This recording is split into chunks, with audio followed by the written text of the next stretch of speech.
जम्मू कश्मीर के पुलवामा में भारतीय सैनिकों पर हुए आतंकी हमले के बाद से हिंदुस्तान के तमाम नागरिकों का गुस्सा 7वें आसमान पर है। घटना से आक्रोशित युवाओं की खगड़िया इकाई के कार्यकर्ताओं द्वारा भी आज शुक्रवार अर्थात 15 फरवरी को न केवल पाकिस्तान विरोधी नारे लगाए गए बल्कि पाकिस्तानी झंडे को भी आग के हवाले कर दिया गया। खगड़िया के छात्र युवाओं के साथ साथ प्रबुद्धजनों की टोली सर्वप्रथम स्थानीय समाहरणालय के समक्ष जमा हुई। तत्पश्चात युवा नेता नसीमुद्दीन उर्फ लंबू के नेतृत्व में आक्रोशित लोगों की टोली द्वारा हाथों में पाकिस्तान झंडा एवं आतंकवादी विरोधी स्लोगन की तख्ती एवं कंधे पर तिरंगा झंडा लेते हुए आक्रोश मार्च निकाला। मार्च में शामिल आंदोलनकारियों द्वारा आतंकवाद विरोधी नारे लगाते हुए शहर भ्रमण कर राजेंद्र चौक पर पहुंचा गया।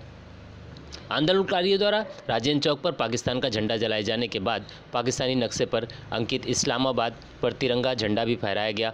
युवा नेता नसीमुद्दीन उर्फ लंबू की अध्यक्षता में आयोजित इस सभा का संचालन युवा शक्ति के प्रदेश महासचिव शिवराज यादव ने किया। उपस्थित आंदोलनकारियों को संबोधित करते हुए युवा शक्ति के प्रदेश अध्यक्ष नागेंद्र सिंह त्यागी ने कहा कि जम्मू कश्मीर के पुलवामा में हुए आतंकवादी बम विस्फोट में हुए वीर शहीदों को सत सत नमन है। उन्होंने भारत के उन नौजवानों को खबरदार किया जो इस तरह की घटना के बाद बयान देते हैं कि शहीदों की कुर्बानी व्यर्थ नहीं जाएगी। पाकिस्तानियों को इस जघन्य हमला का मुंहतोड़ जवाब देंगे। शहीदों के पीड़ितों के प्रति संवेदना व्यक्त करते हैं और उन्हें हर संभव सहयोग दिया जाएगा इत्यादि। श्री त्यागी ने भारत सरकार की ढुलमुल रवैये पर आक्रोश व्यक्त करते हुए कहा कि जब तक दिए गए बयान को जमीन पे नहीं उतारते हैं तब तक वक्तव्य की गई संवेदना निरर्थक है। उन्होंने आक्रोशित लहजे में कहा कि अब इंतजार और धैर्य नहीं। जिस प्रकार मानव बम कार से हमारे शहीद को समाप्त कर दिया, अब हमें भी मानव बम बनकर पाकिस्तान को समाप्त करना होगा।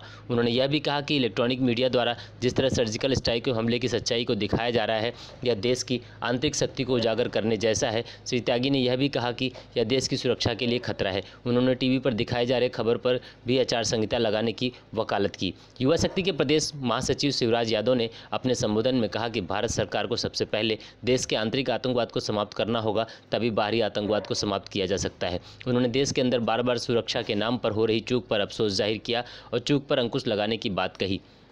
अध्यक्षीय संबोधन में नसीमुद्दीन उर्फ लंबू ने कहा कि जब तक हर भारतीय यह नहीं सोचेगा कि देश ही मेरा मंदिर, मस्जिद, गुरुद्वारा और चर्च है, देश ही हमारा धर्म, वर्ण, जाति और संप्रदाय है, इस देश का दुश्मन हमारे जाति, धर्म और संप्रदाय का दुश्मन है, तब तक ना ही देश का कल्याण संभव है और ना ही हम सच्चे देशभक्त कहलाएंगे। उन्होंने कहा कि तभी हमारा देश और सेना पुलवामा में जैसे किसी घटना से वंचित रह सकता है। युवा शक्ति के जिलाध्यक्ष चंदन सिंह और कार्यकारी जिलाध्यक्ष अभय कुमार गुड्डू ने कहा कि यदि आतंकवाद मानव बम बनकर देश को बर्बाद कर सकता है तो हम मानव बम बनकर देश को आबाद क्यों नहीं कर सकते। उन्होंने कहा कि भारत सरकार को एक कानून बनाया जाना चाहिए कि हर भारतीय को कम से कम 5 वर्षों तक देश की सीमा पर सेना के रूप में कार्य करना होगा, फिर देश की किसी अन्य सेवा में कार्य करें। मौके पर सुनील चौरसिया, किशोर दास, विक्की आर्य, मनोज पासवान, मनीष कुमार, राजा कुमार, नीलेश कुमार, मोहम्मद आलम राही, रवि चौरसिया, अविनाश यादव सहित सैकड़ों लोग मौजूद थे। खगड़िया बिहार से सह संपादक राजेश सिन्हा की रिपोर्ट।